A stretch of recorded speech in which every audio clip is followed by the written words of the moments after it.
It's been a little while since I did an LPL brief, and I still owe you two. I'll probably do something that's after week 10. We'll talk about not necessarily the days that I missed, but just some other small minor things, and we'll get to that. Hopefully I don't miss days this week. It's just that LPL ends late, and then EU-LCS semifinals started. If it was the same with LCS regular season, it would be a lot easier to do an LPL brief every day.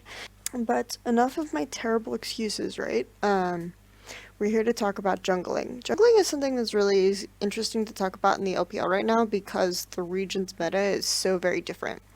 You have communication constraints in tons of teams. There used to be a very heavy gank bot focus, or a very heavy single lane, like 3v3 gank bot focus in the LPL a long time ago in China, which was sort of instigated by teams like WE, Royal Club, etc. But I think there has also been a lot of creativity in the LPL jungle from teams like OMG.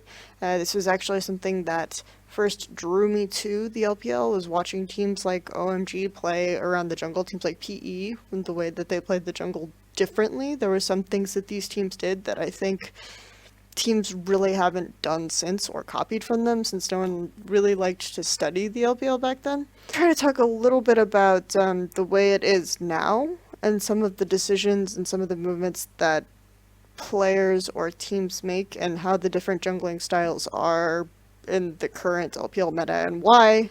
Kindred in Italy, these really aggressive sorts of picks. 6.6 patch is really good for LPL and the styles that they like to play. So we're going to first start off with this series of jungling discussion will probably at least last this week. I would really like to talk about the different things we see in the certain matches. So we're going to start off with just a very brief overview. Okay, so there's a time-honored tradition in League of Legends discussions of using paint, which, okay, why am I any different, right? So let's start with a Venn diagram and talk about the primary jungle players and the things that they do. We're doing a 3-set. So I think that the most interesting junglers to talk about are DanDy and Clearlove, for sure. They are by far the most interesting jungles to talk about because they can vary their style very easily depending on the picks, depending on what the team needs, and right now their teams play a very jungle-centric invade style. So we're going to put down different criteria for this. We have invade teams, okay? We have junglers that are gank focused, and we have farm jungles. So I think right now, if we talk about DanDy, his general playstyle is going to be somewhere between farm and invade. You can play most styles, but this is usually where we find DanDy. And then Clearlove, I think, naturally is going to be more on the gank and invade side. And you can kind of see why, right? Because Clearlove does have more reliable lanes. Both of them can play some of the other styles, but I think that in the case of Clearlove, you're going to be much more likely to play your team is going to be much more successful if you play a gank style than a farm style, because we talk about the bottom lane, which doesn't necessarily do super well. We talk about the top lane, which generally receives a lot of pressure, so you want to mitigate that in some respect by either ganking mid or ganking bottom or doing something else on the map. So gank and invade style is much more Clearlove. DanDy is much more going to be your farm and invade style. I think that after you get from the tier of some of the more interesting jungles, the next most interesting jungle to talk about is Swift. And we're putting Swift on the farm side because he's a farm jungler. That's just his deal. Swift in particular, team set up a lot of effort. QG sets up a lot of effort, and they actually devised an entire strategy based around allowing Swift to have extra time to farm. Royal, you also have Mlxg. People are really surprised to see me put Mlxg here, probably. so this is going to be where I put this. Then you have, I think, and then you have Crisis, who's very gank oriented. He ends up taking a lot of risks to just gank all the time, and this is part of why EPA are able to get leads and snowball really hard, but maybe his late game impact isn't as good, and the team doesn't do as well in the late game because there's less emphasis put on farming in EPA games. Then you finally have Condi, who I would say is gank and farm oriented. So these are probably right now the most interesting jungles in the LPL. Kid is gank oriented. I think TBQ is going to be gank oriented. I think that, yeah, most of the remaining junglers are gank oriented because they're less fundamental to their team, so their main role is ganking, but Crisis I think has the most interesting approach to which lanes he wants to gank and things like this. So this is why I think Crisis is more interesting than some of these junglers, and he also tends to take the kills. So these are the, I guess, carry jungles that people will be talking about the most. Today we're going to talk about Mlxg and DanDy and the way their teams play around them, because those were the series that were played. We are also going to talk a little bit about Twen, because I think Twen did something fairly interesting today, and the differences between him on Lee Sin and the differences between him on other champions. So let's start talking about Mlxg. Mlxg is interesting because, as I already said, I characterize him as a fully farmed jungler. I think that this is primarily what Royal like to do. I think that over time, Mlxg has developed this style more. Right now, Mlxg averages the highest CS lead at 10 minutes among junglers because Royal really want to enable this. And I don't think that he's a counter-jungling type jungler, so someone who gets advantages by invading and taking jungle camps, but he's a very defensive farmer. A big part of this is that you'll see Mlxg be more active on the map and gank more when he has a feeling that he's ahead, right? When he has a big gold lead, he'll do this. And a lot of these times, it's usually down to, you know, the enemy jungler made some mistake, he knows where the enemy jungler is, so he feels much more confident to gank lanes or invade or vary his normal behavior. Otherwise, Royal Never Give Up like to place a lot of defensive wards, right? They like to place wards in the river, they like to place wards in their own jungle, so that they can catch someone on an invade and just generally keep Mlxg very safe to farm his side of the map. If the team spots the jungler somewhere, Mlxg might invade. He actually did this a few times today, and he usually works more towards bot side because I think generally RNG suffer from laners who don't ward that much, or just players in general who don't ward as much. So he's always going to want to be on Mata's side as much as possible. So we're going to use Rift Kit. We're just going to say, you know, Mlxg, we had a totem ward here from Royal. Mlxg came in, and you had the 2v2 lane, and they tried to take the blue, but what ended up happening is Chimmin smited it away, and Mlxg kind of wasted time. But the point is that because the duo lane was top, you had Name and Mata, Mlxg felt more confident to do this. This is the kind of instance where Mlxg will do. Another instance is where Mlxg placed a ward here. This is still a very defensive ward, because Xiaohu was pushed out. Okay, Xiaohu was playing Azir, so he could push out really far. And so Mlxg felt he could place a ward here. Great. This is still pretty defensive warding. He ends up seeing Chimmin over here, and Chimmin, after he does this, Mlxg realizes that Chimmin is over here. He immediately runs around backside and goes and puts a ward here and takes this camp. This is very defensive invasion style, and it's smart, but it's not super creative. And I think it's something where you can see that this type of jungle style is developing for Mlxg, but this type of intelligent placement is just free information, basically, because this guy is giving up his position and Mlxg is reacting. That's great. This is a very reactionary farm style jungle. Normally, Royal just have these wards, you know, here, maybe in their own jungle, on bot side, for example, if Mata is over here. And then Mlxg feels safe to farm these clears, go back, get some items, farm some more. If he can see the enemy jungler like he did in game 2, I believe Chimin was spotted bot side. I can't remember why he was spotted bot side, but then Mlxg went and he ganked top. It's really simple. Chimin actually reacted and took the raptor camp, if I remember. So this is like very basic. And the good thing about this though is that I feel like it is showing that Mlxg as a jungler is developing. He's becoming more intelligent, more experienced, because in the past Mlxg was very reckless and he didn't necessarily think about these sorts of things. So these are basic jungler reactionary jungle play, but it's good that he's doing this, you know. Yeah, so that's how I think of Mlxg. That's how I think of RNG. I think that one thing about them is that they're very cautious to place deep wards. They really don't like to place deep wards, and part of this is that their duo lane is usually almost always pushback. Especially lately when they've been starting Name, they've had a really, really defensive duo lane. So this often means that they don't have the ability to, on strong side, wear Mata wards, because I consider Mata side strong side for RNG, no matter where Mata is. You don't necessarily have the ability to place deep wards between the jungle and the support.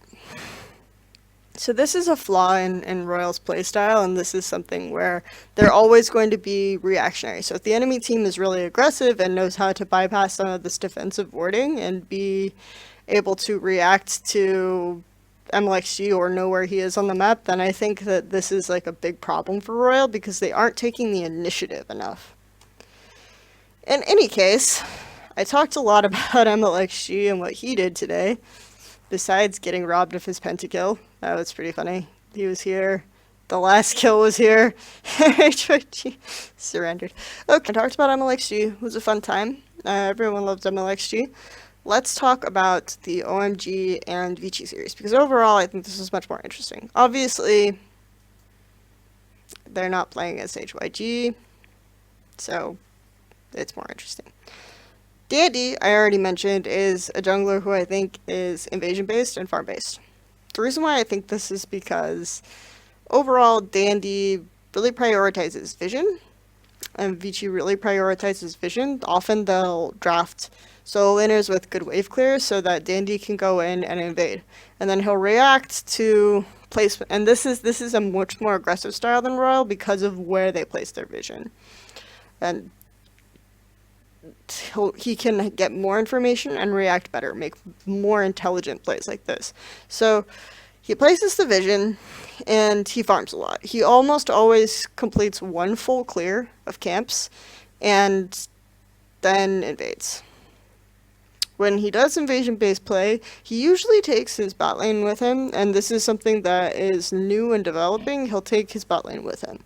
So I think Royal OMG in Game 1 really understood that this is how Vici like to play. So they responded by taking some pushing solo lanes of their own.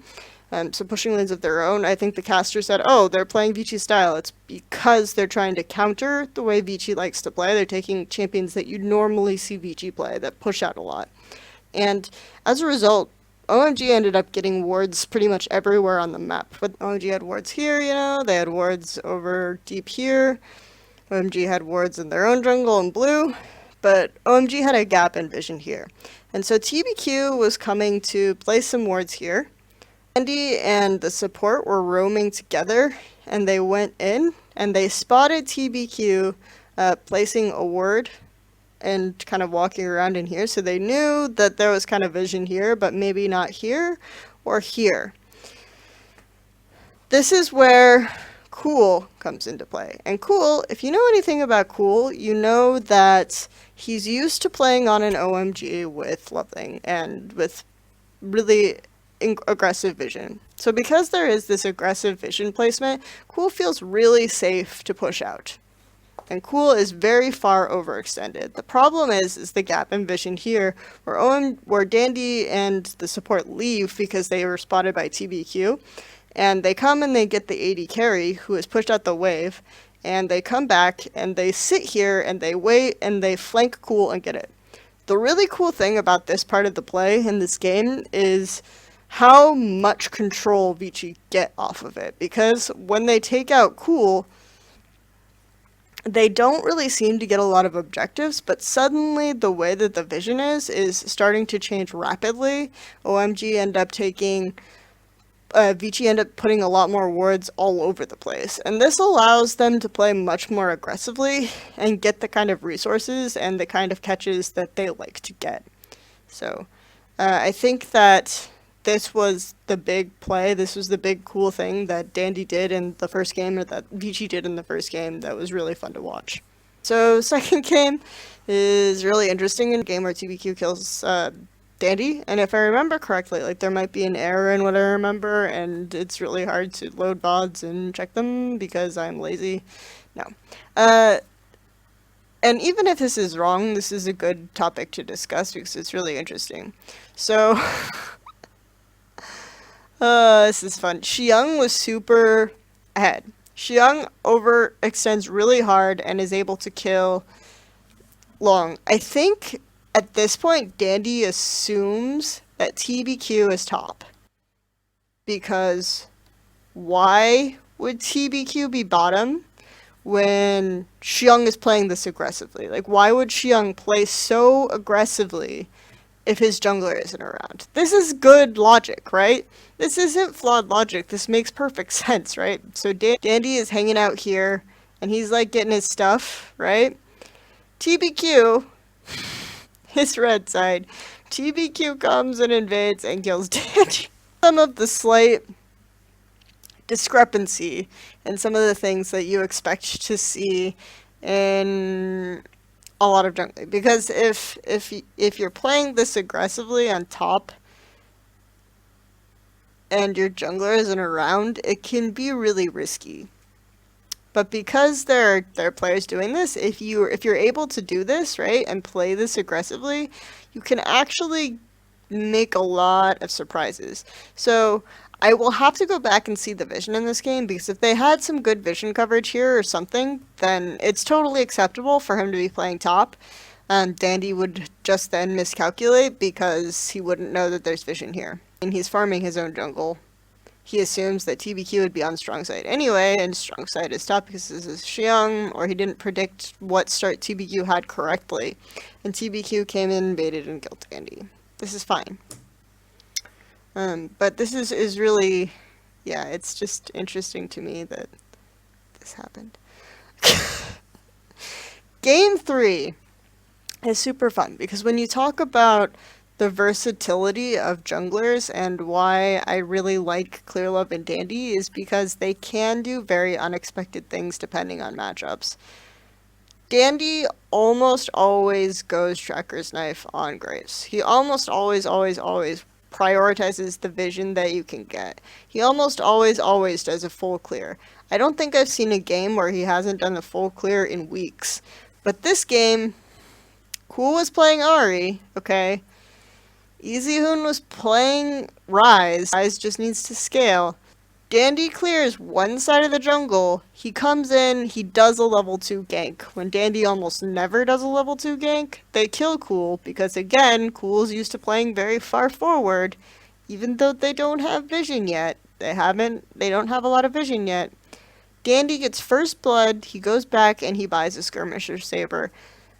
This variety and the different things that DanDy is able to do and the creativity that he has for these situations makes a lot of sense, because first of all, he's going for a matchup that will scale really well, and also one where he knows that the jungler is the mid laner is not necessarily going to be aware or as aware of vision, because if you've played against Cool forever, if you've studied enough of Cool's VODs, you know that he's very willing to push out without vision.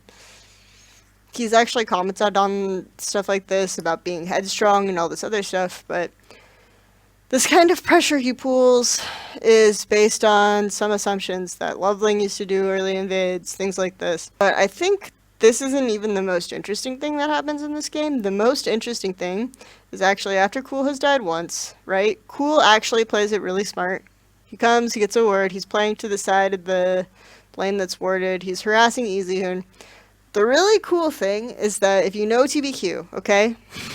Okay, so this is where we get to the mind games and understanding your opponents and how we can apply this. TBQ likes to give up farm to his mid laner. So if you're on blue side, if TBQ and OMG and Cool are on blue side, you can expect that Cool will go for Wraiths, just because this is the way that they play it, right? TBQ and his mid laners TBQ almost always seeds farm to his mid laners. And when I talked to TBQ, there was kind of this, he made a comment something like, I don't mind giving up some of my farm when I play Lee Sin, because when I play Lee Sin, I can be aggressive and I can invade. And we saw here, in the previous game, he was invading on Lee Sin. So if he's playing Lee Sin, it's a fair assumption that he's going to give up his farm to his mid laner. Cool. What Dandy and Caveman do here is really interesting because they ward, they wait here, right? They know, they expect on like the third or fourth camp spawn. I think they had a ward here too, so they had an idea where the camp would be. And Cool goes for the camp and they just destroy him. Because if you know Cool as a player, and you know TBQ as a player, like this is exactly how you play against them. So I really, really liked this aspect of the jungling in Game 3. With this for a really long time. I've basically just been talking about some of the interesting things that you can see them do. And some of the creativity that you see from a lot of these junglers, why I rate, in particular, Dandy so highly. I'm going to try to talk more about why I don't like Condi as much, why I don't like Mlxg as much, because I already went over kind of the tiers of junglers that I have. Clear Love and Dandy are in tier 1. Tier 2 is just Swift by himself. And then I think I have Condi and Mlxg, maybe Crisis, but probably not, probably Crisis after that, because Crisis is really interesting. I wish that EPA was interesting to more people. I don't know why I find them so interesting. They're not good. Anyway, I hope you enjoyed this. I enjoyed it.